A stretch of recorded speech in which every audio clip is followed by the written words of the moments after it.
Bonjour à toutes et à tous. Bienvenue à cette dernière journée de la semaine de la pop philosophie sur le thème de la connerie. Pour ceux qui ont eu la chance d'assister aux autres débats, j'espère que ça vous a plu. Aujourd'hui, on va parler des bullshit jobs avec Céline Marty. Et tout d'abord, j'aimerais remercier évidemment Jacques Serrano et tous les organisateurs et organisatrices de cette semaine pour leur invitation. Alors, pour me présenter rapidement, je suis la deuxième personne sur le PowerPoint. Je suis Elsa Novelli, doctorante et membre de la Pause Philo, qui est un média associatif animé par des rédacteurs et rédactrices bénévoles, qui touche un public de 18 à 25 ans, que je vous invite vraiment à consulter. C'est une forme de pédagogie philosophique, philosophie pratique, pratique de la philosophie sur des thèmes du quotidien. Et nous allons aujourd'hui discuter avec Céline Marty, agrégée en philosophie et doctorante, et qui vient de publier un livre ce mercredi, intitulé « Travailler moins pour vivre mieux ».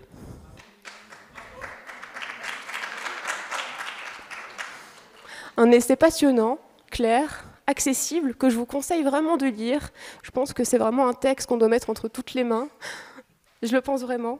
Donc Céline, merci de discuter avec nous et de nous présenter ce super travail. Et on a hâte de t'entendre sur les jobs à la con. Comment dépasser cette aberration sociale et écologique ? Merci Elsa. Vous m'entendez bien? C'est bon, le micro est bien branché. Merci pour votre accueil, pour les acclamations autour du livre. Bon, je pense que vous voyez avec le titre du livre dans quelle direction va mon propos, qui n'est probablement pas la direction générale des prochaines élections, mais on peut encore inverser la tendance. Aujourd'hui, j'aimerais vous parler du concept de bullshit job, donc des jobs à la con, jobs à la noix, si vous voulez une version plus polie. Concept de l'anthropologue David Graeber, qui nous a quittés récemment, alors qu'il avait probablement encore beaucoup de bonnes idées à nous faire partager, de bonnes critiques du monde contemporain. J'aimerais, vous présenter ces analyses-là parce que je les trouve très radicales pour remettre en question l'évidence de l'organisation du travail aujourd'hui, du marché de l'emploi. Je pense que Graeber pose des questions très intéressantes. Son concept de bullshit job, donc, il l'utilise depuis les années 2010 à peu près. Attendez, je vais juste noter pour pas parler trop longtemps, pour avoir du temps pour parler avec vous ensuite. Donc il l'utilise depuis les années 2010 pour désigner une catégorie d'emploi où les travailleurs ne comprennent pas ce qu'ils font, ne comprennent pas à quoi ils servent et ont l'impression qu'ils pourraient très bien ne rien faire et que la société se porterait tout aussi bien. Au début, il en a juste fait un article et suite à son article, des centaines de témoignages lui sont parvenus sur les réseaux sociaux et il en a fait un livre. Et donc, c'est le livre Bullshit Job qui a été publié en 2018, qui a été traduit en français, qui est maintenant accessible en poche. Et c'est une lecture que je vous conseille parce qu'il y a beaucoup de témoignages et c'est très accessible.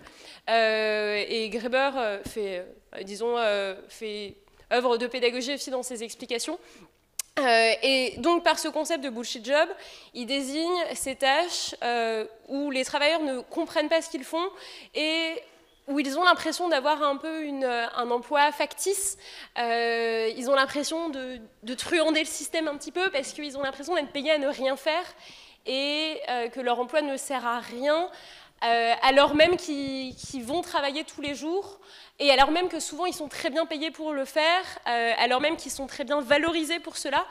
Souvent ce sont des jobs auxquels on accède après un diplôme d'études supérieures, et ils se sentent mal à l'aise vis-à-vis de cet emploi qui leur semble pourtant inutile. Et donc c'est cette souffrance que Graeber essaye de comprendre et qu'il essaye de transformer aussi en projet politique. Et donc, suite aux analyses de Graeber et suite à la parution de son livre, le concept de bullshit job s'est un peu répandu dans l'espace public et a été approprié par des différents travailleurs de différents horizons pour désigner justement certaines absurdités du marché de l'emploi. Et je pense que ça a pu susciter aussi une discussion collective sur ce qui étaient vraiment les jobs essentiels et quels pouvaient être les jobs plus inutiles. Et c'est d'ailleurs une question qu'on s'est reposée à l'occasion de la crise sanitaire, puisque à ce moment-là, on a appuyé sur le bouton d'arrêt de la production automatique et on a commencé à envisager que certains jobs pouvaient être plus essentiels que d'autres, et on en a débattu collectivement en se demandant si les librairies devaient être considérées comme des commerces essentiels, si les publicitaires devaient retourner au travail. Donc en tout cas, on s'est posé ces questions-là, et je pense que Graeber a ciblé un problème intéressant à ce moment-là, qui révolutionne aussi nos représentations du travail, parce qu'on a souvent l'habitude de se dire que tout travail est bon à prendre, tout travail est bon en soi. Ce qui compte, c'est d'y trouver son compte. Ce qui compte, c'est de faire quelque chose qui nous plaît. Mais que tout type de travail se vaut. Et que tous nos propos généraux sur le travail portent aussi bien sur le travail des enseignants, des soignants, des pompiers, que des gestionnaires de yachts de luxe. Et si c'est un travail, si quelqu'un est rémunéré pour cela, alors très bien. C'est que quelqu'un paye pour cela, c'est que quelqu'un y trouve son compte. C'est peut-être pas si évident, et Graeber nous permet de poser ces questions-là aussi, parce que toutes nos généralités sur le concept du travail en général, tout ce qu'on entend sur le travail depuis tout petit, sur le fait qu'il faut trouver un travail qui nous plaît, qu'il faut bien travailler, qu'il faut travailler dur, toutes ces généralités nous empêchent de questionner le contenu de ce qu'on fait réellement. Et donc, à partir de ce moment-là, tout job est bon à prendre, et si chacun y trouve son compte, alors tant mieux. Et donc, on s'abstrait un peu de cette discussion collective et ça nous empêche de réfléchir collectivement aux tâches dont on a vraiment besoin dans notre société et aux tâches dont on pourrait se passer. Et donc, ce que je vous propose de faire aujourd'hui, c'est d'essayer de comprendre ce que sont ces bullshit jobs, à quoi ils servent aujourd'hui dans notre société et comment on pourrait essayer de les dépasser, puisque ce sont une vraie aberration sociale et écologique. Sociale parce qu'ils font souffrir des travailleurs qui ne voient pas de sens à ce qu'ils font. Écologique parce qu'ils dépensent des ressources énergétiques, ils consomment des ressources qui sont définitivement perdues, potentiellement à brasser de l'air. Et donc, on a vraiment besoin de se réapproprier cette discussion-là aussi, en considérant que ce n'est pas une évidence qu'ils existent et qu'ils ne sont pas bons en soi. Donc, quand Graeber explique le phénomène des bullshit jobs, il montre que ces jobs sont partout et que ce ne sont pas une spécificité du public ou du privé. Parfois, on pourrait dire que c'est le secteur public qui a l'habitude de dépenser de l'argent par les fenêtres parce que rien n'est vérifié, qu'il n'y a pas d'impératif de rentabilité. Or, Graeber montre qu'il y a des emplois privés qui ne servent à rien, tout simplement parce que parfois ils ont des simples fonctions honorifiques de tenir un poste. Il faut que le directeur de telle entreprise ait plus d'assistantes de direction que l'entreprise d'à côté, donc on embauche une personne en plus alors qu'il n'y a pas forcément besoin de travail en plus. Vous embauchez des portiers pour ouvrir la porte d'un grand hôtel pour donner du prestige, disons, à l'hôtel, pour appuyer sur les boutons d'un ascenseur pour donner y compris du prestige, alors qu'en fait, ces tâches ne sont pas utiles en soi et on pourrait se passer d'employés pour les faire. Donc, Graeber rassemble des témoignages très variés, parfois qui nous questionnent un petit peu, parce que, par exemple, il prend le témoignage d'un pharmacien qui a l'impression que son travail ne sert à rien parce qu'il ne sert qu'à vendre des placebos de l'industrie pharmaceutique. Et ça, c'est pas forcément évident, parce qu'on pourrait se dire que pharmacien, c'est plutôt un job essentiel, et qu'on a eu besoin de pharmacie pendant la crise, plus qu'un autre, en tout cas. Mais ce pharmacien montre que pour lui, son travail a perdu du sens. Aujourd'hui, vous avez des champs très variés où ce témoignage de perte de sens est très fort. Et par exemple, il y a un collectif qui s'appelle les services publics qui a rassemblé des témoignages de différents agents de la fonction publique pour montrer que pour beaucoup de ces agents, le sens de leur travail avait disparu parce qu'ils avaient l'impression qu'on leur demandait de faire des tâches qui n'étaient pas celles pour lesquelles ils s'étaient engagés. Et quand on demande en fait, à des directions d'hôpitaux de maximiser les actes opérés chaque jour, etc., alors que leur but c'est de soigner les patients, ils ont l'impression que ce sont des consignes qui sont un peu absurdes. quand on demande aux professeurs d'évaluer sans cesse les élèves jusqu'à Parcoursup pour ensuite leur permettre d'être triés socialement dans le système universitaire, les enseignants ont l'impression qu'ils n'enseignent plus rien, qu'ils ne servent qu'à faire les gendarmes d'un système scolaire. Donc ce témoignage de perte de sens, il est assez disons, hétérogène. On peut le retrouver dans des milieux très variés, mais en tout cas, ce qui est intéressant, c'est que ça adresse des questions au travail. Ça permet aussi de considérer que ce n'est pas évident que le travail s'organise ainsi. Et donc, Graeber lance déjà ces questions-là en se demandant pourquoi ces bullshit jobs existent, pourquoi parfois on préfère avoir un portier dans un hôtel plutôt que de laisser le portier faire autre chose de sa vie, avoir d'autres activités que d'appuyer sur le bouton de l'ascenseur ou d'ouvrir la porte. Et donc, à quoi servent réellement ces bullshit jobs dans notre organisation sociale? Et la thèse de Graeber est très radical, et je pense que souvent dans les propos, dans les recensions qu'on a faites de son livre, dans la façon dont on a parlé de son livre, on a négligé volontairement cet aspect-là. Mais l'idée de Graeber, c'est de dire qu'il y a des bullshit jobs pour occuper les travailleurs, même à ne rien faire. Occuper les travailleurs, parce que le but du travail, c'est d'occuper les gens, de faire en sorte qu'ils aient des activités tous les jours, des activités qu'ils ne choisissent pas, avec des contraintes qu'on leur impose, avec des rapports infantilisants de subordination liés à une hiérarchie, etc. Et que le but du travail, c'est de garder les gens à leur place dans un système social pour éviter qu'ils aient du temps libre, pour éviter qu'ils aient du temps pour réfléchir à l'organisation sociale et qu'ils puissent potentiellement la remettre en question. Et ça, c'est une thèse de Graeber qui est très forte. De dire que le travail est là pour nous capter et pour nous empêcher de réfléchir à ce qu'on pourrait faire d'autre, c'est quand même très fort. C'est quand même très fort parce que ça change de tout ce qu'on entend sur le travail, qui serait lieu d'épanouissement, etc. Et de dire que le travail est là pour nous contrôler socialement, pour nous laisser dans une petite case qu'on nous a assignée et nous demander de faire ça toute notre vie, c'est très fort. Et c'est vraiment radical, et c'est en ça que la réflexion de Graeber est vraiment révolutionnaire, parce qu'elle nous permet d'envisager que le travail n'est pas juste là pour être un épanouissement individuel, une mise au service de la collectivité, mais que parfois, on préfère que les gens travaillent beaucoup, quitte à ce que leurs efforts ne payent pas vraiment, parce que parfois on leur demande d'écrire des rapports qui ne seront ensuite jamais lus, parfois on leur demande de construire un projet qui en fait n'est jamais financé, et donc tant d'efforts qui finalement n'aboutissent à rien. Et l'idée de Graeber, c'est que c'est tout à fait volontaire, et que le but, c'est de discipliner la population. Et ça, il se pose cette question-là en s'appuyant notamment, par exemple, sur les réflexions d'Orwell, qui lui-même avait un peu cette idée-là aussi, de dire que les élites ont toujours peur des foules, et ont peur de ce que les foules feraient si elles arrivaient à s'organiser. Et l'idée de Graeber, c'est de dire il vaut mieux éviter que les travailleurs aient du temps libre. Il vaut mieux éviter que les gens aient du temps libre pour s'organiser, pour faire d'autres activités que le travail, et en les maintenant dans une pression liée au travail, on fait en sorte que rien ne change. On fait en sorte que l'organisation sociale se perpétue telle qu'on a envie qu'elle se perpétue.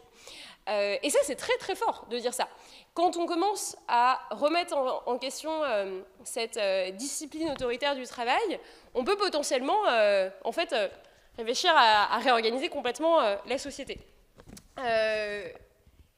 Donc, ce que montre Graeber, c'est que cette discipline du travail, elle passe aussi par une éducation à l'obéissance qui vient dès l'école, qui nous apprend qu'on doit bien faire les devoirs qu'on nous demande de faire, donc aussi bien au niveau du travail qu'au niveau de l'école, qu'il faut faire des efforts et qu'on sera récompensé pour nos efforts, alors qu'en fait on sait bien que ni l'école ni le monde du travail ne sont vraiment méritocratiques.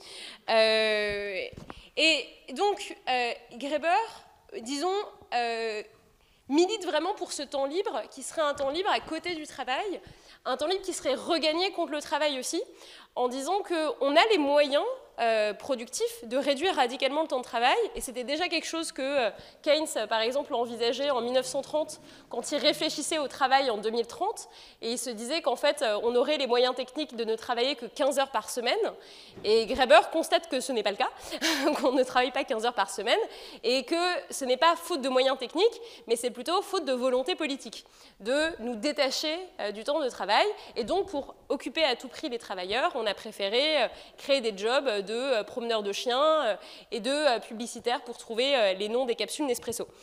Donc, Graeber remet vraiment en question toute l'existence de ces fonctions sociales en se demandant si on pourrait bien faire les choses autrement. C'est quand même un peu le but de cette réflexion-là, c'est pas juste de nous dire nous sommes disciplinés par notre travail, donc arrêtons tout. C'est d'essayer de remettre en question toute cette organisation. Et donc ça passe par une déconstruction aussi de notre idéologie qui valorise le travail à tout prix. Donc je pense qu'on peut tirer différentes conclusions, disons, de l'analyse de Graeber. La première, c'est que ce n'est pas parce qu'un métier existe qu'il est légitime à exister et qu'il est utile socialement. Ce n'est pas parce qu'un métier est présent sur le marché, ce n'est pas parce que quelqu'un paye pour lui, que ce métier est forcément bon à prendre et qu'on devrait forcément le garder. Parfois, on a une sorte de principe disons, de tolérance vis-à-vis du marché de l'emploi, en se disant que s'il est organisé ainsi, c'est bien pour une raison, et que s'il y a 5 chaînes qui font des sandwichs autour du travail, eh bien c'est légitime à ce qu'il y en ait 5, et c'est pas grave. Sauf qu'en fait, on pourrait considérer que tous ces jobs, en fait, consomment des ressources énergétiques, consomment de l'énergie humaine aussi, et qu'il n'est pas forcément nécessaire qu'il y ait 5 chaînes différentes qui font des sandwichs, alors qu'en fait, c'est le même produit. Bon, finalement, vous pouvez avoir des différences dans les types de sandwichs, mais dans le fond, toute cette énergie qui est gaspillée du fait de cette concurrence entre ces chaînes de sandwicheries différentes n'est pas forcément utilisée à bon escient. Et donc, Graeber commence à nous permet d'envisager que ce n'est pas parce qu'un métier existe qu'il est forcément bon en soi. Et à partir de ce moment-là, on peut quand même remettre en question l'existence de certains jobs en se disant s'ils ne sont pas bons en soi, alors comment choisir ceux qu'on a vraiment envie de garder ou non. L'autre conséquence du propos de Graeber, c'est d'envisager qu'il serait possible qu'on travaille tous radicalement moins, à la fois en supprimant les emplois qui ne servent à rien, donc aussi bien les portiers que certaines fonctions publicitaires, que certaines fonctions qui rédigent des rapports qui ne sont jamais lus. On pourrait supprimer tous ces emplois qui ne servent à rien et on pourrait répartir la charge de travail des métiers vraiment essentiels, que Graeber appelle les jobs de merde parce qu'ils sont vraiment essentiels à la société, mais ils sont peu valorisés parce qu'on présuppose qu'il n'y a pas besoin de beaucoup de qualifications pour les faire. Donc là, vous voyez de quoi il s'agit, tous les métiers notamment de services publics, aussi bien des boueurs que de soignants, que de pompiers, d'enseignants, etc., où on considère qu'ils sont moins exigeants que des fonctions commerciales très développées ou autres. Et donc, Graeber propose de supprimer les bullshit jobs pour mieux répartir la charge de travail de ces jobs vraiment essentiels, pour ensuite pouvoir en fait, soulager ces travailleurs qui sont aujourd'hui sous pression. Il permet aussi de critiquer notre idéologie qui valorise le travail à tout prix, en envisageant qu'en fait, en valorisant tout type de travail, en valorisant le travail depuis notre plus jeune âge, on masque cette fonction disciplinaire. On masque sa fonction de contrôle social que dévoile justement Graeber. Et la dernière conclusion, disons, qu'on peut en tirer, c'est qu'il nous permet d'envisager que nous pouvons réorganiser le marché de l'emploi et choisir collectivement quels sont les emplois dont on a vraiment besoin. Et Graeber insiste sur le fait que c'est bien une question politique, que c'est un choix que nous devons faire démocratiquement, que la réduction du temps de travail et l'existence de certains jobs plutôt que d'autres ne dépendent pas de variables uniquement économiques. et sociale, qu'une situation de croissance économique, une situation de production particulièrement favorable parce qu'il y aurait un certain taux d'investissement, d'intérêt ou autre. Graeber dit ce sont toujours des choix politiques. L'organisation du travail comme les autres questions, comme le contenu de ce que nous produisons collectivement. Et donc, en tant que question politique, ce sont des questions que nous devons nous poser collectivement. Parce que, actuellement, la façon dont le marché est organisé, c'est décidé uniquement par les entreprises privées et par l'État qui accepte de financer certains secteurs plutôt que d'autres. Le fait de mettre une ligne d'avion entre Paris et Bordeaux alors qu'il y a un train qui dure 2 heures, c'est un choix qui a été pris par l'État et par des entreprises privées. Nous n'avons pas eu notre mot à dire, alors que en fait, ça consomme des ressources et que c'est potentiellement inutile. Et donc, ce que Graeber incite à faire, c'est vraiment à se réapproprier cette discussion-là. Et c'est ce qu'on commence à faire, disons, quand vous êtes là un samedi matin à 11 h pour réfléchir sur les bullshit jobs et à comment s'en débarrasser. Donc, Graeber nous montre que nous avons en fait un pouvoir sur l'organisation de cette production, pouvoir dont on a d'ailleurs pris conscience au moment de la crise sanitaire, puisque brutalement, nous avons arrêté complètement certains pans de la production sociale. Nous avons arrêté le trafic aérien. Et ça, c'était un pouvoir dont on n'avait peut-être pas conscience auparavant, que nous pouvions faire arrêter certains jobs, que nous pouvions arrêter complètement certaines productions. Donc, certes, peut-être que toutes les productions qui ont été arrêtées au moment de la crise sanitaire n'étaient pas forcément des productions qui devraient être arrêtées sur le long terme, mais au moins, ça nous a fait prendre conscience qu'il n'était pas évident que les choses continuent comme elles ont toujours continué. Et je pense que donc, Graeber insiste bien sur l'idée qu'il y a des choix politiques que nous devons faire. Et là où on peut insister aujourd'hui, c'est sur l'urgence à prendre des décisions et à faire ces choix-là. Et cette urgence, elle se décline à différents niveaux. C'est une urgence sociale, tout d'abord, parce qu'on a d'un côté des travailleurs qui ont ces bullshit jobs et qui souffrent de ces bullshit jobs parce qu'ils ont l'impression tous les jours que ce qu'ils font ne sert à rien. En fait, ça cause des dépressions, c'est ce qu'on appelle aussi le bore-out, donc l'ennui au travail, qui se distingue du burn-out quand on travaille trop, l'épuisement au travail. Donc il y a des travailleurs qui prennent tous les matins, qui prennent leur voiture pour aller faire des tâches qu'ils savent être inutiles. Vous voyez en plus toute la consommation de ressources, toutes les souffrances sociales que ça produit au quotidien. Vous avez d'autre part une urgence qui est politique, parce que tout ce temps de travail qu'on consacre quotidiennement en fait, nous empêche d'avoir du temps politique, du temps où on s'implique démocratiquement, où on réfléchit collectivement à d'autres projets d'organisation de la société. Et enfin, et ça je pense que c'est l'aspect le plus urgent, c'est l'urgence écologique. Et ça, Graeber n'en parle pas trop, ne prend pas peut-être assez la mesure en fait, de l'aberration écologique que représentent tous ces bullshit jobs, parce qu'au quotidien, ce sont des travailleurs qui consomment des ressources pour aller à leur travail, qui vont consommer des sandwichs autour de leur travail, qui vont consommer leur propre force de travail. Tout ça, c'est de la consommation de ressources qui sont détruites définitivement, qu'on ne pourra pas récupérer, alors que les tâches qu'ils font ne sont pas vraiment utiles socialement. On pourrait dire que les médecins consomment des ressources pour soigner des patients, ça nous est utile collectivement. Que des publicitaires dépensent des ressources pour produire des panneaux publicitaires qu'on trouve moches dans les villes, peut-être que ce n'est pas nécessaire. Et en plus, ces panneaux publicitaires, maintenant, ils sont électriques et donc ils consomment encore de l'électricité toute la nuit.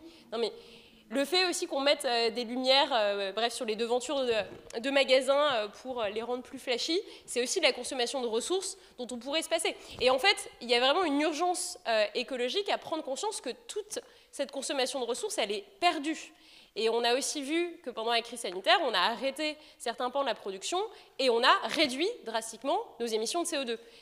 Et ça nous montre bien qu'il est capable, que nous sommes capables, qu'il est possible, que nous réduisons notre consommation de ressources et que nous réduisons aussi les déchets qui sont liés à cette consommation de ressources. Et donc j'insiste vraiment sur cette urgence écologique parce que Graeber en parle moins alors que c'est vraiment la situation dans laquelle nous sommes aujourd'hui et que ça nous montre aussi que nous sommes en mesure de faire face à l'urgence écologique par des certaines actions qui nous semblent un peu, peut-être un peu simples, mais en tout cas que réduire nos consommations de ressources, c'est pas uniquement réduire notre consommation de baskets et d'iPhone qui viennent de Chine, mais c'est peut-être aussi travailler moins et supprimer certaines fonctions, certains emplois qui ne servent pas vraiment collectivement. Et donc, la question ensuite, c'est comment on choisit les emplois qu'on conserve ou non, comment on distingue les jobs qui sont vraiment des jobs à la con, des jobs vraiment essentiels, et on pourrait se dire que ça, c'est une réelle discussion démocratique à avoir, qui a déjà été un peu initiée, par exemple, dans le cadre de la Convention citoyenne pour le climat, où en fait des citoyens ont été tirés au sort et ont travaillé pendant plusieurs mois sur ces sujets de l'urgence, sur comment faire face à l'urgence écologique, et ils ont eu différentes propositions. Par exemple, ils ont proposé de passer à 24 heures de travail hebdomadaire, et finalement, cette proposition n'a pas été retenue par notre président, comme bien d'autres. Mais en tout cas, vous voyez que c'est possible de se réapproprier ces discussions politiques-là. Et je pense que l'enjeu, c'est vraiment de comprendre que l'organisation du travail n'est pas évidente. Le fait qu'il y ait certains emplois aujourd'hui plutôt que d'autres, cela n'a rien d'évident. On a pu automatiser certaines tâches, on a créé de nouvelles tâches pour employer les gens à ne rien faire. L'une des solutions qui est envisagée notamment par Graeber, c'est bien le revenu universel, comme un revenu, donc une somme fixe qui serait versée à tous les individus sans condition de ressources, sans condition de papier administratif à remplir, et qui serait pour lui une façon d'éviter que les gens dépendent de n'importe quel emploi pour survivre. Parce que si aujourd'hui il y a des jobs de promeneurs de chiens, c'est parce que les gens cherchent des revenus. S'il y a des jobs de livreurs de sushis, c'est parce qu'il faut bien payer les factures. Et donc, Graeber propose qu'on ait ce revenu universel qui permettrait à chacun de s'émanciper des contraintes de l'emploi et des contraintes qui nous poussent parfois à adopter n'importe quel bullshit job. En tout cas, il y a différentes, propositions politiques à proprement parler, mais ce qui me semble important dans la réflexion de Graeber, c'est de dénaturaliser toutes nos évidences sur le travail. Tout ce qu'on considère comme étant évident aujourd'hui, que certains jobs existent, que le travail fasse souffrir, que ce soit une évidence aussi, qu'on l'accepte, que c'est dur, mais il faut faire avec. Graeber nous montre aussi que cette organisation du travail dépend toujours de choix politiques qu'on peut déconstruire en fait. Des choix politiques qui ont été faits pour mieux nous discipliner aussi, et qu'on peut se réapproprier ces discussions-là pour transformer radicalement l'organisation sociale, ce qu'il propose par le revenu universel, et ce qu'on peut aussi voir par la suppression pure et simple de certains bullshit jobs. En tout cas, ces discussions, elles sont possibles à partir du moment où on déculpabilise nos réflexions sur le travail, parce que souvent, on n'ose pas en discuter collectivement, on n'ose pas en discuter même avec nos proches, parce qu'on a l'impression que déjà, il ne faudrait pas se plaindre, parce qu'on aurait déjà la chance d'avoir un travail, alors qu'à côté, il y a des gens qui ont du mal à avoir un travail, donc on ne pourrait pas se plaindre de notre travail, mais qu'en plus, on ne devrait pas se plaindre de nos conditions de travail, parce que sinon, ça ferait de nous des gens trop critiques ou jamais contents. Alors que je pense que toutes ces souffrances qui s'expriment aussi dans ces conversations-là, toutes ces critiques, elles sont légitimes en fait. Elles sont légitimes et elles peuvent être converties dans un projet politique qui réduirait radicalement la place du travail dans nos vies. Et c'est notamment ce que j'essaye aussi de faire dans le livre, et donc qui dit bien, enfin, dont le titre est assez proche du contenu, hein, travailler moins pour vivre mieux. C'est vraiment l'idée que nous pouvons remettre le travail à une place plus mineur, où il serait moins notre obsession permanente aussi. Et cela nous permettrait à la fois individuellement de moins souffrir au travail, d'avoir du temps pour des activités autres que le travail, et sur le plan écologique, ça nous permettrait de consommer beaucoup moins de ressources aussi. Et ça, c'est une étape par laquelle on va devoir passer, vu le contexte urgent. Donc voilà ce que je voulais vous présenter aujourd'hui.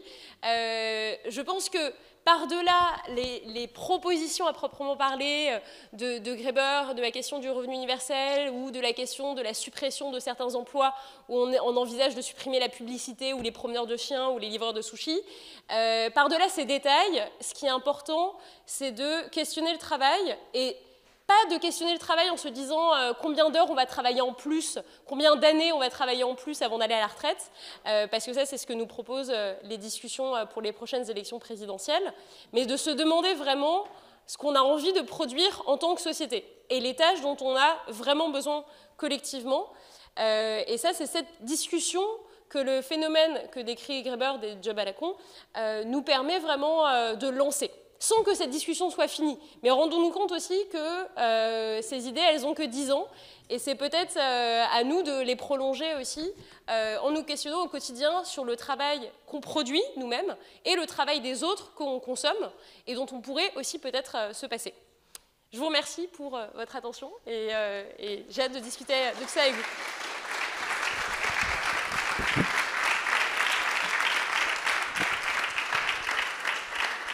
Merci beaucoup Céline pour cette présentation très très riche et qui suscite énormément de questionnements.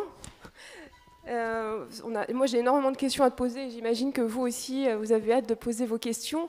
Moi j'ai une première question d'abord sur une question toute simple en fait, c'est est-ce qu'on peut avoir un bullshit job, un job à la con, mais sans en avoir conscience? Parce que le problème, en fait, chez Graeber, d'après ce que j'ai compris, et tu le dis très bien dans ton livre, c'est qu'il ne résout pas le problème du subjectivisme. C'est-à-dire que, dans sa définition, le travailleur a conscience que son travail n'a pas de sens. Et il dit, c'est un critère subjectif, c'est-à-dire que c'est laissé à l'appréciation du travailleur. Et pour consolider sa définition, il nous dit en fait il faut faire confiance aux travailleurs. C'est-à-dire que si je trouve que mon job c'est un job à la con, c'est que j'ai raison. Mais du coup, est-ce que si quelqu'un a un job à la con sans le savoir, et est-ce qu'on va lui dire bon ben voilà ton job en fait c'est un bullshit job donc on va le supprimer? Exemple bête, parce que tu as parlé avec raison du Covid, qui est un très très bon exemple effectivement puisque le transport aérien a cessé. Mais qu'est-ce qu'on fait des gens qui n'ont plus ensuite leur travail, leur bullshit job? Par exemple, je sais pas, un aviateur qui n'a pas pu prendre l'avion pendant le Covid et qui veut pas se réorienter parce que son travail, il est passionnant pour lui, il aime ça, mais en même temps, c'est un bullshit job dans le sens où c'est une aberration écologique, effectivement, de faire un trajet Paris-Marseille alors qu'on a le train pour. Qu'est-ce qu'on va répondre à ces gens-là, en fait? Et qu'est-ce qu'on va faire d'eux, tout simplement? D'une part, je pense qu'on peut déjà commencer par tous ceux qui ont conscience d'avoir un bullshit job et qui critiquent déjà leurs conditions de travail, parce qu'en fait, ils sont nombreux, et ils sont nombreux dans des secteurs très différents. Quand vous avez des directeurs d'hôpitaux qui vous font part de leur mal-être parce qu'ils ont l'impression d'être là pour faire de la comptabilité et non plus pour soigner des patients, je pense que c'est déjà une critique à prendre en compte, et que déjà on peut essayer de traiter toutes les souffrances en fait, qui s'expriment, et tous ces moments de perte de sens qui sont vraiment exprimés. Ensuite, sur certaines fonctions de production qui sont néfastes socialement et écologiquement, et qui ne sont pas forcément vécues comme telles, parce qu'en effet, c'est le cas de la ligne d'avion Paris-Bordeaux, etc. Je pense que ça passe aussi par une conservation collective et une interdiction par le droit. Si on commence à dire... Et puis l'aviateur, en fait, il pourra faire autre chose que la ligne Paris-Bordeaux. De toute façon, il y aura toujours du trafic aérien pour d'autres choses. Mais là, la question, c'est de le réduire potentiellement marginalement. Qu'est-ce qu'on fait de la publicité, du secteur de la publicité, qui trouve que c'est aussi un art de trouver le bon nom pour la capsule Nespresso? Je pense que c'est pas évident. En fait, on pourrait avoir une solution radicale qui est de dire on supprime et on interdit ces fonctions-là, en disant que déjà, si vous supprimez les supports de diffusion, si vous n'avez plus de pub à la télé, si vous n'avez plus de pub à la radio, et si vous n'avez plus de pub électrique, sur des panneaux électriques dans la rue, vous allez avoir besoin de moins de publicitaires aussi. Ça, c'est quelque chose qu'on peut faire. D'ailleurs, sur les chaînes publiques, France 2 a supprimé la publicité en soirée, je crois. Et donc, c'est des décisions politiques qu'on est capable de prendre. Après, est-ce que c'est souhaitable de l'imposer comme ça? Pas forcément. Et peut-être qu'on pourrait faire aussi, j'allais dire faire de la pédagogie, mais en fait, c'est pas uniquement ça. Mais je pense que si on se rendait compte de l'urgence écologique dans laquelle on est en termes de consommation de ressources, peut-être qu'on ne se permettrait pas de se dire non mais dans le fond, si les gens ont envie de faire de la pub ou ont envie de travailler dans le luxe, alors pourquoi pas? L'industrie du luxe, c'est une industrie qui consomme énormément de ressources et d'énergie et de travail humain. Or, le luxe, c'est quand même accessible à une petite minorité de la population, etc., alors qu'en fait, ça en occupe beaucoup. On pourrait remettre en question certains secteurs de la production complètement comme ça, en se disant, mais à quoi bon le luxe? Et est-ce que c'est pas tellement de ressources gâchées, alors qu'on n'a plus le temps hein, de gâcher nos ressources, est-ce que c'est pas tellement de ressources gâchées, tout ça pour rien? J'ai pas envie de dire, on pourrait très bien dire on supprime radicalement tout, on supprime le secteur du luxe, on supprime LVMH, etc. Ça ferait bondir beaucoup de gens, mais en même temps, est-ce que c'est vraiment là où on a besoin qu'il y ait du travail humain aujourd'hui? Je suis pas sûre. Oui, puis on peut se demander aussi si on peut vraiment le faire au-delà de le dire. Et j'avais une autre question aussi sur le sens. Parce qu'on a l'impression, en t'écoutant et en te lisant, que le sens, malheureusement, c'est un peu un privilège. Que tous nos travaux, qu'on peut faire un travail sans avoir de sens à le faire, sans en ressentir en tout cas. Et j'ai une question là-dessus, ouais, sur ce sens. Est-ce que c'est vraiment un privilège? Est-ce que se sentir utile, c'est quelque chose qui appartient seulement à quelques personnes? Parce la majorité des gens peut-être n'éprouvent pas de sens dans leurs actions quotidiennes, ou ils ne voient pas le résultat tangible de leur travail, etc. Ou même parfois, on fait des jobs utiles, être professeur par exemple, mais en même temps, on ne voit plus le sens au bout d'un moment parce que les moyens ne sont pas fournis, etc. Ou même un infirmier qui peut ne pas avoir les moyens nécessaires à faire son travail, et du coup ne plus sentir le sens, et se sentir même bourreau quelque part. Du coup, est-ce que c'est un privilège et pourquoi en fait? Pourquoi est-ce qu'on a l'impression que voilà, il faut se sentir privilégié déjà d'avoir juste un travail? Voilà, je suis chanceuse d'avoir un travail parce que je peux payer mes charges, c'est un luxe que tout le monde n'a pas, etc. Et du coup, j'ai pas à me plaindre si mon travail n'a pas de sens, parce que je suis déjà très privilégiée d'avoir simplement la chance d'avoir un travail. Pourquoi on en est arrivé à cette autre aberration, en fait, cette aberration sociale, de se dire, voilà, le sens, c'est pas nécessaire au travail, c'est pas une composante du travail. Alors, ça, c'est une question à laquelle la sociologie apporte des réponses, en remarquant notamment que ce discours sur le sens au travail, cette quête de sens, elle est très récente. De tout temps, les hommes n'ont pas cherché de sens à leur travail. Donc, elle est très récente. Et par exemple, pour la sociologue Danielle Linhart, ça date des transformations de l'organisation du travail, qu'on pourrait dater soit des transformations tayloristes et donc qui décomposent le travail en de multiples tâches au point qu'on ne voit plus les conséquences de ce qu'on produit quotidiennement. Donc ça, c'est le taylorisme tel qu'on le connaît, disons, depuis le début du XXe siècle. Mais le moment où cette question du sens au travail se pose, c'est quand ce sont des jeunes générations éduquées qui ont eu une formation scolaire plus poussée parce qu'il y a eu des réformes du système de l'éducation aussi bien secondaire que supérieure, qui arrivent dans ces tâches et en fait qu'ils ne les acceptent plus. Et parfois, on attribue cette contestation-là, notamment à mai 68, comme une génération de jeunes travailleurs qui ont été plus éduqués par le système scolaire que les générations précédentes et qui refusent de faire les mêmes tâches aliénantes dans un travail quotidien répétitif. Et donc, ce serait à ce moment-là, et au moment de mai 68, il y a beaucoup de critiques radicales du travail, avec des slogans comme en fait, ne plus travailler pour vivre mieux, etc. Et donc, ne pas passer sa vie à la gagner. C'est un moment où il y a cette critique radicale du travail. Et ça se tasse un petit peu après, en fait ça se tasse après les années 70, notamment parce que le management contemporain individualise beaucoup les tâches, en disant à chacun que chaque carrière est individuelle, que c'est à chacun de trouver le sens de ce qu'il fait au quotidien.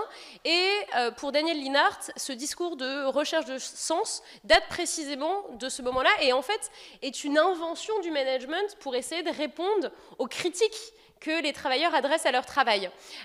Donc pour Linhart, ce n'est pas du tout un discours qui vient spontanément des travailleurs qui chercheraient du sens, mais c'est un discours qui vient du management pour essayer de calmer les critiques adressées au travail.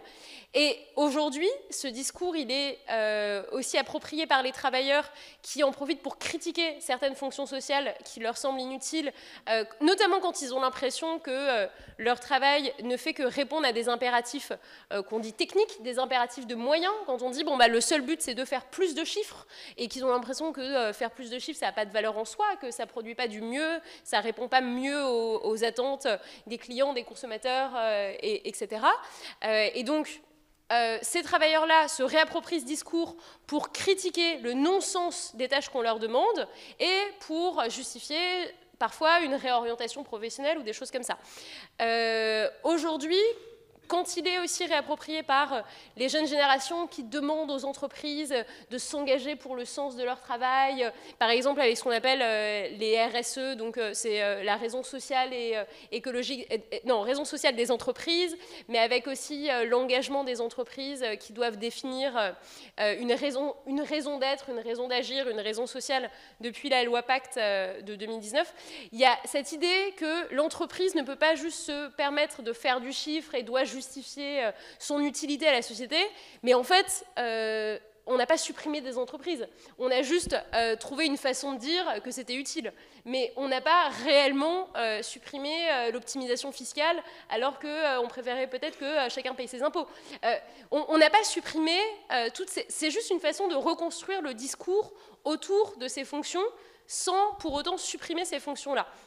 Et ce que je voulais dire à propos de ces jeunes générations qui parfois se réapproprient ce discours, ce sont aussi des jeunes générations qui ont confiance dans leur employabilité et dans leur capacité à trouver n'importe quel emploi. Et du coup, qui disent bon, bah, peut-être que je n'ai pas envie de travailler dans le pétrole, je vais plutôt aller travailler dans les énergies renouvelables. Mais en fait, c'est parce qu'elles sont dans une position de choix. Et aujourd'hui, face à un marché de l'emploi très concurrentiel ou en fait est très précaire, il y a peu de gens qui sont capables et qui ont à un moment une position de force pour exiger ça de leur entreprise. Et je pense que tous ces discours sur le sens au travail ne doivent pas annihiler le fait que c'est un luxe de se poser cette question-là dans un contexte d'un marché du travail où pour beaucoup de gens, l'enjeu c'est de survivre et de payer les factures. Surtout avec la réforme de l'assurance chômage qui vient d'être appliquée et la future réforme des retraites aussi. Donc, disons, contextualisons aussi cette exigence de sens qui, en fait, est peut-être un peu plus localisée que ce qu'on pense. Tout à fait, et j'ai l'impression, en t'écoutant, que la quête de sens, c'est en fait une technique de management, que le management, tu viens de dire, était individualisant. Et ça me fait penser à ce que tu dis dans ton livre, tu parles de fonctions identitaires du travail. Ça m'a beaucoup intéressée parce que on a l'impression qu'en fait, le travail et l'identité sont intimement liés. Dire que quand on se présente à quelqu'un, c'est un exemple que tu donnes, hein, et qu'on a quelque chose qu'on a tous vécu, quand on dit ah, bonjour, qu'est-ce que tu fais, qui es-tu, on répond instinctivement par notre profession. Bonjour, je suis philosophe. Bonjour, je suis professeur, etc. On a l'impression que notre travail nous définit. D'ailleurs, c'est un outil pratique de définition de soi, finalement. Et donc, le fait de lier notre identité et notre travail, ça nous permet aussi de chercher le sens. Et comme tu parles de management individualisant, ça veut dire, enfin d'après ce que je comprends, hein, c'est mon interprétation, tu me diras si elle est juste ou pas, que du coup, chaque manager doit s'adapter en fait à qui on est. C'est-à-dire que voilà, moi je suis prof de philo, du coup j'aimerais qu'on s'adresse à moi en tant que tel et pas comme un professeur en général. C'est-à-dire qu'il y aurait un discours managérial qui doit s'ajuster à qui je suis, à mon identité.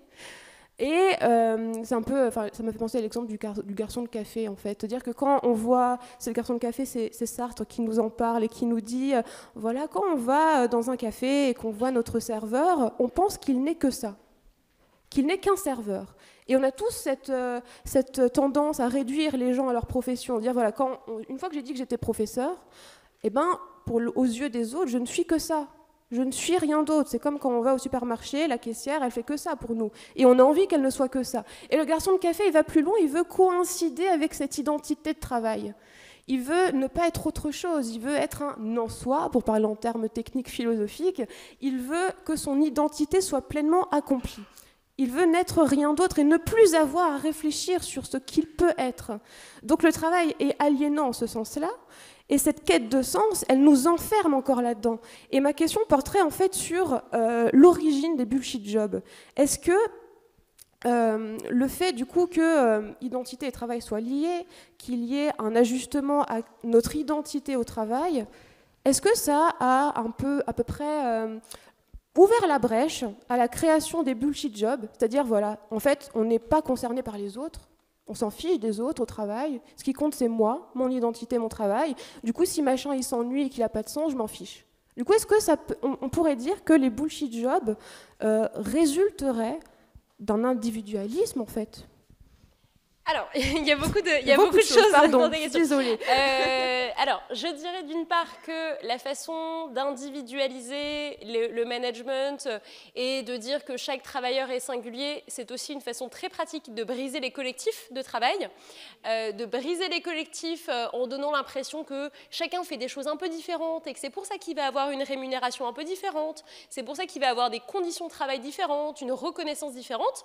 Et si vous dites ça à l'instant T, ça veut dire qu'il faut toujours faire ses preuves sur le long terme, il faut toujours mériter le fait qu'on ait une meilleure rémunération que le voisin, etc. Et donc, vous n'êtes jamais en fait dans une position où vous êtes de stabilité, où vous avez acquis en fait, ce qui va de droit. Et aujourd'hui, ça nous paraît évident que notre rémunération soit individuelle, alors que d'une part, pour toute la fonction publique, on n'a pas des rémunérations individuelles. On a une grille, vous allez sur Internet, vous trouvez la grille, l'indice, on est tous rémunérés la même chose. Et du coup, ça évite aussi les querelles où on essaye auprès de notre chef d'établissement de montrer qu'on a le droit à une prime. Bon, mais ça, c'est une tendance qui essaye de nous inculquer les réformes successives de l'éducation, mais c'est une autre discussion. Et en fait, quand on y pense, donc on a l'impression que l'individualisation de la rémunération, c'est quelque chose d'évident aujourd'hui dans le secteur privé, alors que il y a encore quelques décennies, dans les usines, vous aviez des grilles tarifaires en fonction de votre poste et ce n'était pas du tout laissé à la tête du travailleur.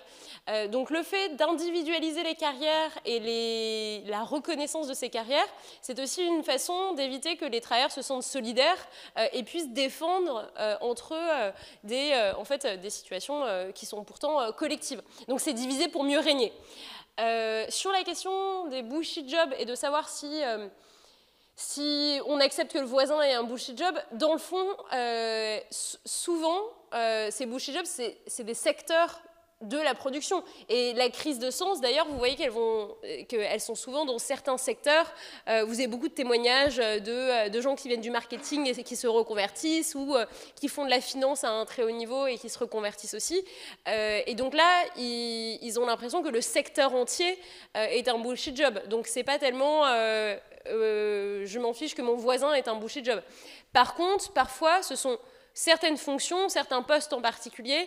Par exemple, Graeber donne le cas à l'université pour avoir un budget. On a un budget à l'instant T pour montrer à la direction que le budget est bien utilisé et pour être sûr qu'on l'aura du même montant l'année suivante, voire d'un montant supérieur, on prend un poste dont on n'a pas forcément besoin, mais pour montrer qu'on utilise bien le budget. Et donc, on embauche quelqu'un sur ce poste-là, alors qu'en fait, on n'a pas besoin d'une tâche spécifique. Bon, mais ça, c'est un exemple parmi tant d'autres. Pour Graeber, de toute façon, il n'y a pas eu une explication causale qui serait liée au management ou autre. C'est plutôt cette explication politique qui est de dire on n'a pas voulu libérer du temps de travail aux gens, on a préféré les occuper à faire n'importe quoi.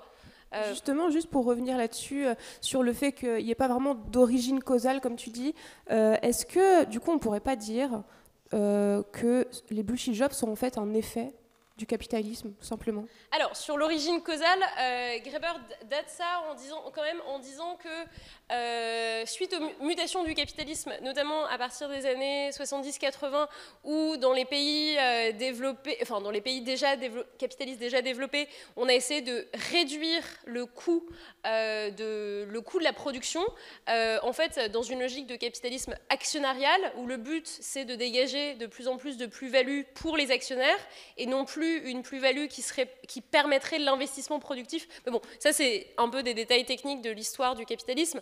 Mais Graeber date l'apparition des bullshit jobs du capitalisme actionnarial, qui a essayé de réduire les coûts liés à la production, notamment en délocalisant dans des pays où la main-d'œuvre est moins chère, enfin, qu'on choisit de payer moins cher, et qu'il a, donc, le capitalisme actionnarial a à la fois réduit les postes, les fonctions de production vraiment utiles qui servaient à produire des marchandises, et à l'inverse, il a...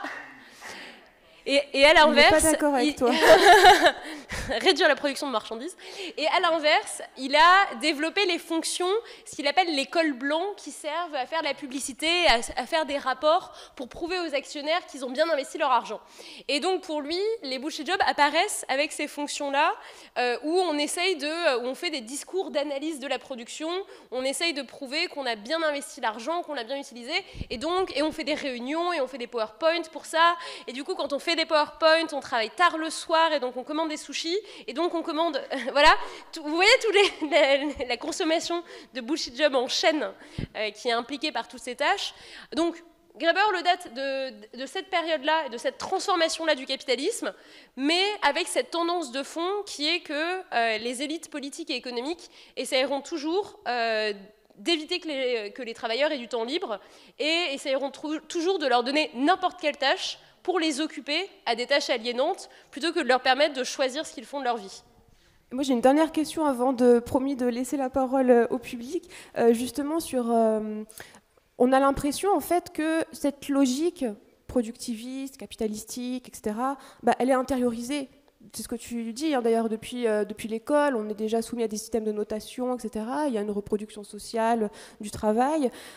Comment faire, du coup, pour lancer démocratiquement la discussion et ensuite pour appliquer concrètement les choses? Que tu as dit tout à l'heure que sur la Convention citoyenne, la proposition des 24 heures a été refusée.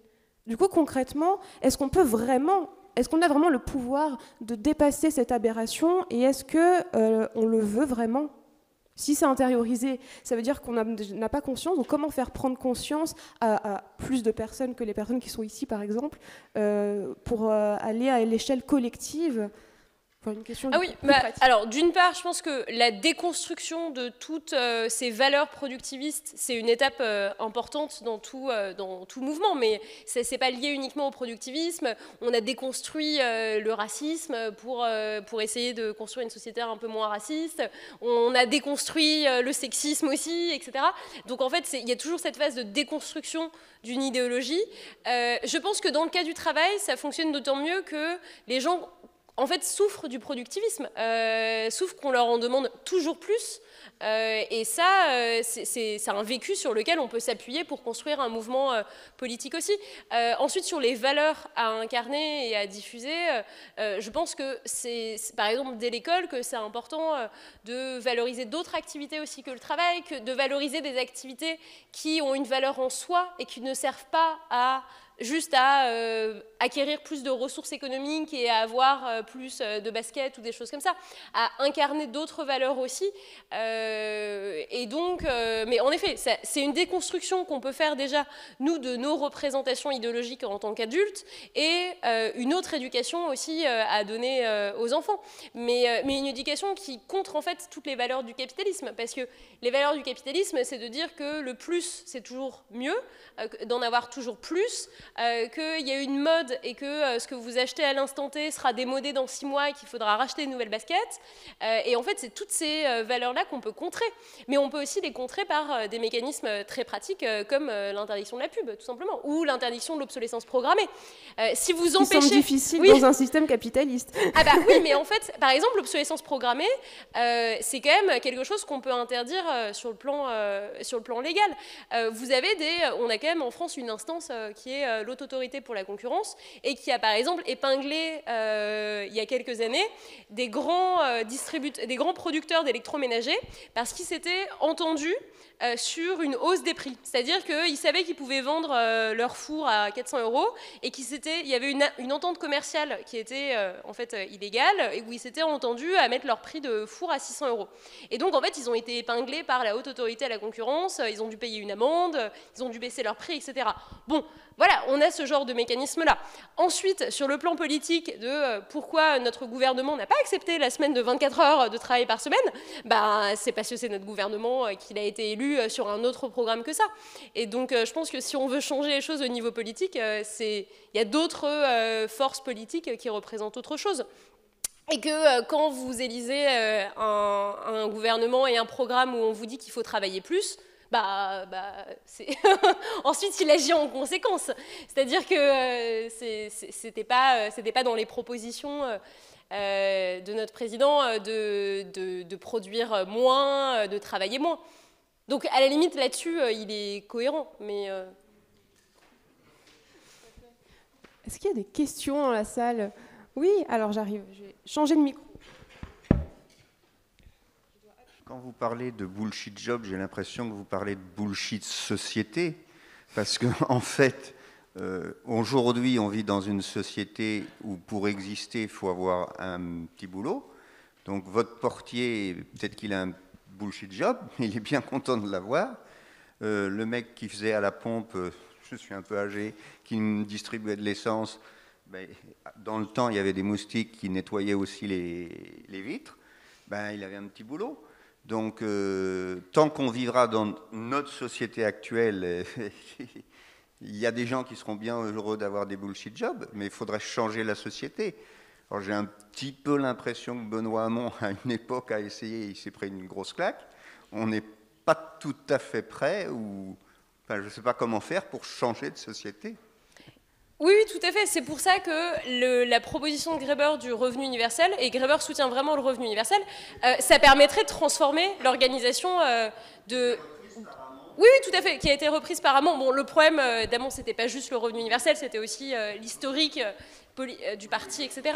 Mais en tout cas, le revenu universel permettrait vraiment de ne plus dépendre du marché de l'emploi pour acquérir des ressources et des droits sociaux. Mais si vous avez une lecture un peu disciplinaire de l'organisation du travail et de l'organisation du marché de l'emploi, vous voyez bien que le fait d'avoir besoin d'un emploi à temps complet, qu'on fait de 18 à 65 ans pour avoir le droit à une retraite à taux plein, c'est une façon aussi de nous discipliner, de nous dire vous n'avez pas le droit à des années off, vous n'avez pas le droit à des mi-temps parce que vous allez le payer à la retraite. Et c'est tout à fait disciplinaire, mais c'est pour ça que la critique que Graeber adresse au bullshit job comme étant maintenue pour des raisons disciplinaires, elle me paraît très forte, parce que ça nous permet vraiment d'envisager que le marché de l'emploi n'est pas juste là pour nous permettre de trouver une carrière qui nous plaît. C'est là pour nous obliger à travailler à taux plein toutes les années de notre vie, en fait, jusqu'à 65 ans. Jusqu'à 65 ans, parce que peut-être qu'à 65 ans, on n'aura plus l'énergie de faire la révolution. Et c'est un peu ça l'idée. Et Graeber nous permet vraiment de questionner ça. Et le revenu universel, pour lui, serait une façon de nous émanciper du marché de l'emploi. Mais vous avez tout à fait raison. Bien sûr qu'aujourd'hui, les gens gardent leur bullshit job parce qu'il faut payer les factures. Et parfois, quand ils acceptent de se reconvertir et qu'ils vont dans des secteurs moins lucratifs, ils le vivent ensuite en disant oui, bah, j'ai diminué mes revenus, mais je suis plus heureux, etc. Mais en même temps, ils ne se battent pas pour revaloriser ces secteurs-là et ces revenus-là. Par exemple, quand j'entends des financiers qui deviennent professeurs des écoles, donc professeur des écoles, c'est quand même le métier le moins bien payé pour un bac+5. Et quand ces financiers disent « bon, bah, j'accepte d'être moins payé, mais maintenant je vois l'utilité de ce que je fais et je sais que je suis utile à ces enfants et ça me fait plaisir », oui, bah, en fait, battez-vous pour que les professeurs des écoles soient mieux rémunérés. Il ne suffit pas juste de se dire si on a eu une carrière de trader avant, ça va bien se passer. Il faut aussi un changement collectif de ces conditions de travail-là aussi. Et dans le fond, la situation actuelle, notamment dans les services publics, c'est on accepte que ces fonctions essentielles soient pour autant moins bien payées. Mais bon, je divers, je suis un peu partie loin à partir de votre question. Mais en tout cas, je suis tout à fait d'accord sur le fait que si aujourd'hui les bullshit jobs perdurent, c'est bien parce que les gens ont besoin de payer les factures. Et donc, il faut trouver une alternative dans l'organisation sociale et l'organisation de la protection sociale. On pourrait aussi envisager qu'il n'y ait pas simplement besoin d'avoir des ressources économiques parce que tout ne serait pas marchand. On pourrait envisager aussi un service public alimentaire où en fait on aurait accès à des ressources alimentaires ou à des ressources de logement qui ne passeraient pas par un marché privé où il faut dépenser des euros chez Carrefour. On a une deuxième question de monsieur. Merci beaucoup. C'est moins une question que quelques observations. En fait, je considère, le propos de Graeber, je l'ai trouvé super pertinent, etc., etc. Mais je pense qu'il n'est pas assez radical dans son propos parce que j'estime qu'il s'exonère bien trop de la responsabilité des CSP+, à laquelle il appartient, dans ces bullshit jobs.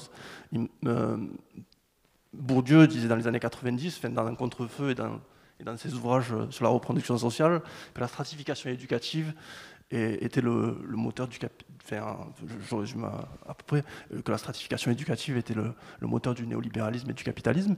Et je me semble qu'avant d'interroger les bullshit jobs, il faudrait questionner les bullshit studies, qui donnent lieu à des bullshit jobs, qui donnent lieu à des bullshit politics aujourd'hui.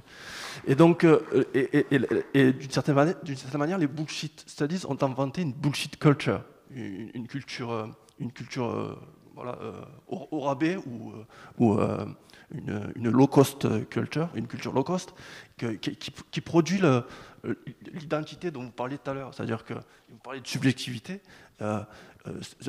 Nous sommes en face d'une subjectivité nouvelle produite par le néolibéralisme qui produit une culture politique nouvelle. Et je pense qu'il faut pas exonérer le système éducatif de cette évolution-là.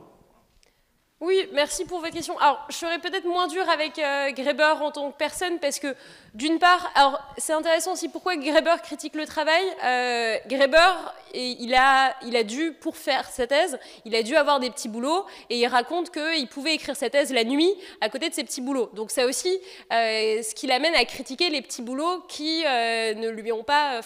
En fait, il est très critique vis-à-vis du travail parce qu'il a conscience que le travail, ça prend de l'énergie physique et de l'énergie mentale et que lui, il a réussi à bricoler ses recherches à côté de ça. En plus, il s'est quand même pas mal engagé dans Occupy Wall Street aussi. Alors, c'est quand même pas l'exemple paradigmatique de l'universitaire qui reste en dehors des pratiques politiques réelles. Il était quand même assez engagé même politiquement et dans la critique aussi bien de l'université. Donc, je pense que c'est pas le plus à critiquer sur ce point-là aussi. Et surtout que son propos sur les bullshit jobs a vraiment permis à beaucoup de gens de prendre conscience, de réfléchir sur leur propre travail, leur propre perspective et d'en discuter aussi collectivement. Mais je suis d'accord avec vous que actuellement, en plus, tout le système universitaire éducatif, notamment des études supérieures, ce qu'on promet aujourd'hui aux élèves, et on le voit très bien au niveau de l'enseignement, on leur promet que les seules carrières qui fonctionnent, où ils sont sûrs d'avoir un emploi, c'est les carrières lucratives. Donc pour cela, ils font des écoles de commerce. Ils font des écoles de commerce qui payent très cher, y compris des élèves de milieux populaires qui sont obligés de s'endetter. Ils s'endettent à 20 ans, ils font des prêts auprès de la banque à des dizaines de milliers d'euros pour payer une école de commerce, pour ensuite avoir des postes où on va leur demander d'avoir justement ces fonctions commerciales qui entretiennent la machine à bullshit aussi. Donc, et c'est aujourd'hui les seules perspectives qu'on donne à nos jeunes, en fait. Aujourd'hui, on leur dit, si vous, face au marché de l'emploi qui est concurrentiel, qui est compliqué, vous pouvez soit devenir ingénieur, soit devenir commercial, et c'est la seule façon de gagner sa vie, en fait. Et c'est terrible, parce que du coup, ils vont vers des voies lucratives privées, et ils se convertissent très jeunes à ces idéaux-là. Et c'est aussi parce que, en tant que société, on a du mal à proposer d'autres alternatives de fonction sociale et d'autres formations aussi. Pourquoi ils vont dans des écoles privées? C'est aussi parce que notre université, elle va pas bien, quoi. Parce qu'on n'a plus de moyens à l'université, parce que les jeunes à l'université se sentent complètement esseulés, ont l'impression de ne pas être encadrés alors qu'ils ont 18 ans et qu'ils sortent du lycée. Et il faudrait aussi qu'on mette plus de moyens sur l'université publique pour réussir à contrer les écoles privées, à proprement parler. Donc je suis tout à fait d'accord avec vous sur le fait qu'il faut aussi critiquer notre système éducatif qui est lié à notre marché du travail. Oui, enfin, vous voulez peut-être répondre, je ne sais pas, mais... C'est moins les universités privées qu'il faut incriminer que la sphère publique qu'il faut incriminer. Car le néolibéralisme vient de la bureaucratie néolibérale. Il faut bien voir ça, c'est pas un marché abstrait. Je veux dire, les gens de l'école de Francfort, des gens comme Friedrich Naumann, même Bourdieu, à la fin de sa carrière, a étudié la main droite et la main gauche de l'État. La main droite de l'État, c'est la bureaucratie connectée, si j'ose dire, au marché financier. Et la main gauche, c'est celle qui est l'État social, qui est un état décrépitude. Donc la bureaucratie étatique, les hauts fonctionnaires sont incriminés. Il ne faut pas mettre le marché d'un côté et la haute fonction publique de l'autre. Oui, mais le marché privé a aussi donné ses méthodes, notamment d'évaluation, une rationalisation qui n'existait pas auparavant dans les services publics. Si les hôpitaux se mettent à comptabiliser les actes de soins qu'ils font, ça se faisait pas il y a 50 ans en fait. Ça c'est une logique néolibérale qui s'est infiltrée dans les services publics. Si on nous demande aussi en tant que professeur d'avoir des résultats, de comptabiliser tout ça, etc., c'est une logique qui est d'abord venue du marché privé, avec l'impression que c'est comme ça que ça marche mieux. Les pressions qu'on met aujourd'hui sur les postiers, c'est pareil. Enfin, j'ai l'impression qu'on peut critiquer la bureaucratie française, mais pour autant, toutes les tendances néolibérales qui viennent du marché privé et qui se sont imposées dans les services publics, elles rajoutent de la bureaucratie, parce que vous rajoutez des rapports. Les directions d'hôpitaux, du coup, ils font des rapports pour montrer qu'ils ont bien facturé X soins cette semaine. Et ça, c'est terrible. Les médecins, maintenant, ils passent leur temps à remplir des rapports. Et ce n'était pas le cas il y a 50 ans. Donc, moi, je dirais plutôt qu'il y avait certes de la bureaucratie avant, mais je dirais que notre rationalité productiviste, elle s'est aussi infiltrée dans les services publics et qu'elle a rajouté de la bureaucratie. Oui, oui, tout à fait. Mais c'est une façon aussi, de toute façon, dès lors qu'on a une critique aussi du travail et de l'État comme des institutions qui essayent de domestiquer la population, bien sûr que ça va avec une critique des services publics. Mais les services publics, c'est aussi une alternative non marchande à ce que sinon propose le marché privé. Ce qu'on peut contester, mais en tout cas, c'est une façon de construire d'autres distributions de services et de biens que l'alternative privée. Alors, merci beaucoup à tous les deux. Par contre, nous sommes vraiment pressés par le temps. Est-ce qu'on peut poser encore une ou deux questions? Est-ce que c'est vraiment fini? Parce que c'est pas moi qui décide, c'est l'organisation. Juste un petit instant. Une question? J'ai le droit à une question. Qui se dévoue? Madame, vous aviez déjà demandé. Hein. Tenez. Je voudrais juste revenir sur quelque chose que vous avez dit tout à l'heure, le fait que les personnes âgées de 62 ans, 65 ans n'ont sans doute plus l'énergie pour faire la révolution. Non, je voulais pas... Alors, je voudrais savoir sincèrement si vous pensez que c'est la raison pour laquelle ces personnes ne peuvent pas faire de la révolution. Non, bien sûr. Et après, mais bien sûr, c'était une boutade pour dire que peut-être qu'ils croient qu'en nous mettant... Mais c'est peut-être pour ça qu'ils vont nous mettre la retraite à 70 ans, pour nous fatiguer plus. En tout cas, bon, l'espérance, c'est aussi des statistiques. L'espérance de vie dans certains milieux, notamment les milieux populaires qui sont aussi parfois très engagés dans les mouvements de défense des conditions de travail, sont pas si loin que la retraite. Vous savez qu'il y a des travailleurs qui meurent avant d'arriver à la retraite. Donc c'était plutôt dans ce sens-là que je voulais dire. Mais je voulais pas dire qu'il n'y avait pas de contestation politique à ce niveau-là. Mais c'est plus facile de capter toute une société quand vous l'obligez à travailler de 20 à 65 ans en se préoccupant de son salaire et des conditions d'accès à la retraite à taux plein. Et c'est peut-être pour ça aussi qu'on nous prolonge l'âge de départ à la retraite. Alors on aimerait continuer la discussion, malheureusement le temps imparti est terminé. Désolée pour ceux qui n'ont pas pu poser leurs questions. Si vous voulez, le livre est disponible ici. Si vous voulez aussi un petit mot, c'est possible.